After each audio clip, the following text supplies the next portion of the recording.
This is a garden update for October 14th. I was watching a video from Leisurely Logan the other day on his garden update and realized that I had not done one in a while. So I thought I'd catch everyone up. The hillside's still looking pretty good, still has some blooms. This is a view off the deck where I just finished the pergola. Been busy helping some neighbors. I traded a neighbor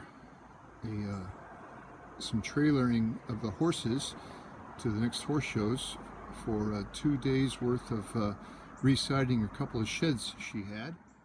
So I took a couple of days to build the pergola, spent a couple of days with some grandkids, went fishing with them yesterday and to the park, so life is good. This time of year I feed the fish Cheerios. They like them just as much as I do. Nice things about this time of year is that we really get the daisy vines growing up over the top of the gazebo here. This gazebo is made out of red cedar roof. This is probably the third or fourth roof I've put on here, but this one is really lasting a long time. What I did for this was take the cedar railings, systems you can get for fences, and split them.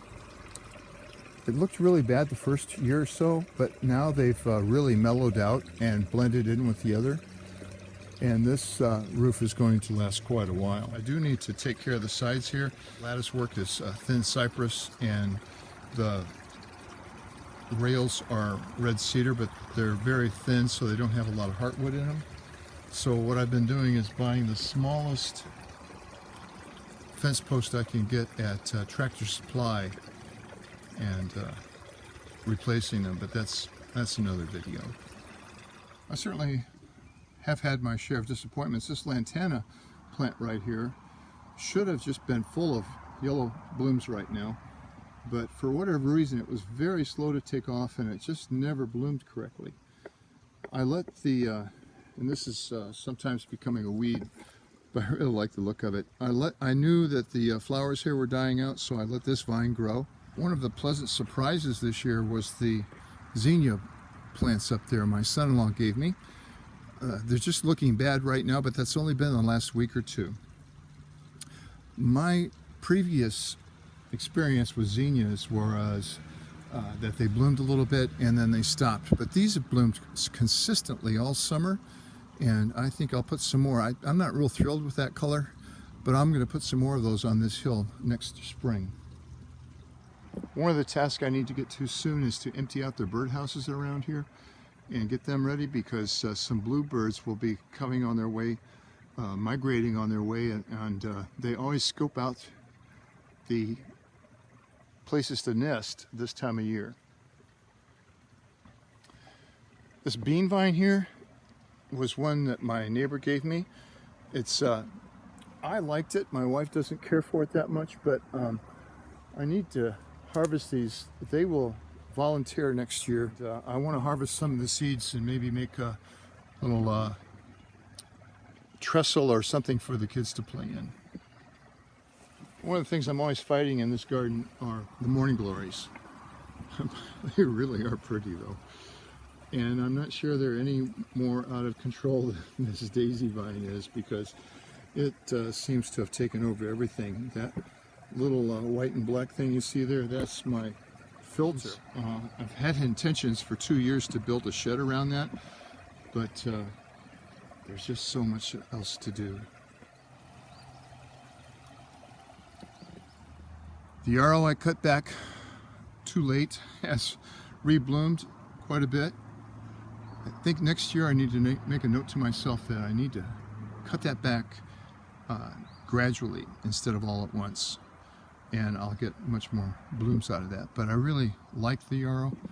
For some reason my daffodils right here are in full leaf. Actually, those might be white paper whites. Let me check that out. The label there is just as white on the other side as it is this side, but I'm sure those are paper whites, and those normally don't come back, but I wouldn't be surprised at all if those start blooming here in time to take them in. for some. We are still getting some pepper plants. In fact, we had stuffed peppers for dinner the other night. And the tomatoes. We've never had tomatoes this late in the season, but the tops here are still growing, and we've been able to have fresh tomatoes. When was that? Last week we had bacon, lettuce, and tomato sandwiches as well. This is my nursery while I was trying to get rid of that perennial weed that's on the hillside here. There's just one batch of it up there that the only thing I've found that will kill it is Roundup, and I have limited use of that, but that's one thing that needs. This is actually some black-eyed Susan plants. They weren't old enough or mature enough to bloom this summer, but I will put those on the hill. That is Bermuda grass, very hard to get rid of as well. But I'll put those on the hill. I will buy some more bulbs, and the hill is full of bulbs. In fact, everywhere where there's a perennial plant, underneath it are daffodils. Because we don't use a lot of chemicals in the garden, it is full of little critters like this. I love to see these guys in the garden. It lets me know that the garden's pretty healthy, and they are great at eating bugs. This is an annual weed that comes around every winter, and if you don't put out pre-emergent, it will keep growing all winter long. I obviously did not put out any pre-emergent. We have some of it on the hill here, but soon, after the first frost or so, all of our flowers will die back, and it'll be real easy to spot and go around and pull out. The Russian sage right here is looking very pretty. I like it. I like to brush up against it and get that sage smell. The flowers up there at the top, the yellow ones, those were beautiful all summer long as well. I bought some Mexican heather on sale at Lotus. Looking good. They've grown, doubled in size in about a month.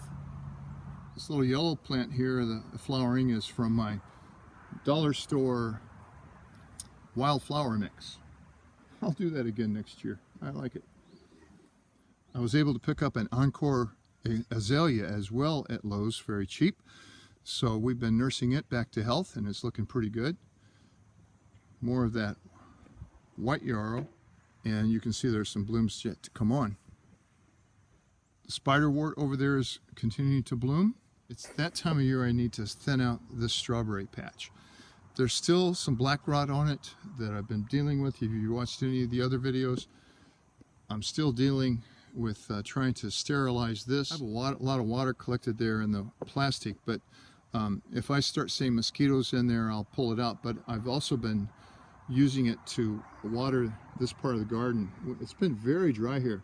We had 3 solid days of rain with Hurricane Nate, but before that we hadn't had any rain since Hurricane Irma. We live a few hundred miles from the coast, so all we had was the tropical storms of those hurricanes.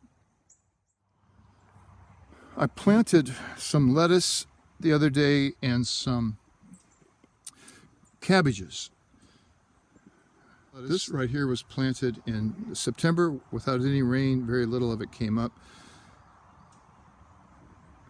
But getting back to my cabbages, the next morning I came out and something had eaten the leaves of, particularly this one, almost, I just left one leaf on. I'm not sure what it was. I don't think it was a deer. It might have been a rabbit, although I don't see very many rabbits around here. It happened overnight, so I suspect it was a rabbit. I could not find any worms around or on these plants. But I had some aluminum screen that I found in my barn and made these little caps. I experimented with a couple of different designs, tried wood. This is actually made from the leftovers of those circles I made, and I've got to make one more. This plant's looking really good, and I'm going to need to get it protected today. The onions you see around them are volunteers from where I missed them. This was my onion bed, and one of the things I need to do today is to plant some more onions. This tomato cage fell over in one of the hurricanes. So it's still thriving. It may bloom. I don't think we'll get very many tomatoes off of it. The lotus plants that look so beautiful all summer long, not so much now. Like Leisurely Logan, I've got this pest of a sweet gum tree that keeps growing back. I've cut it back 2 or 3 times, and all it does is double. So I need to get that pulled out of there somehow. I think I'll use full strength Roundup and cut those stems off and paint the ends with full strength Roundup, and that should do it. These irises right here need to have their root exposed. In the south, it's best, it may be up that way in the north, but it's best to have the top of the rhizome exposed a little bit to the air. So I need to clean those out and take care of that.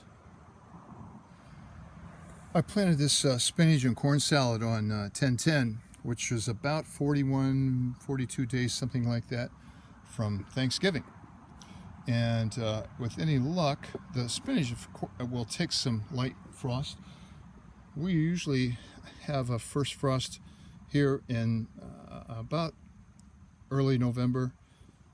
I have seen it early as October 20th or so, but if I know if heavy frost is coming on, I can cover these up. Otherwise, we're going to have a nice spinach salad on Thanksgiving Day. So I planted these onion sets. I was at the feed store yesterday and getting some goat food. They had some onion sets there. I bought a ½ pound. We'll be using these as green onions. So the little jig I have for spacing is it's on 4-inch centers. I use that all the time when I plant my main onion crop, but since we're going to be using these as green onions, I've put several in between. I didn't want to prepare another bed. The cultivator I have fits exactly between those. So there you have it. What was going to be a quick update, not so quick. I've got a lot of work to do. I need to mow. Obviously, you can see that from the garden video. There's a leak in the roof I need to deal with in the barn. So that's going to be my first project this afternoon, is to go up on the barn roof and fix that leak. No video on that. I just need to get that job done.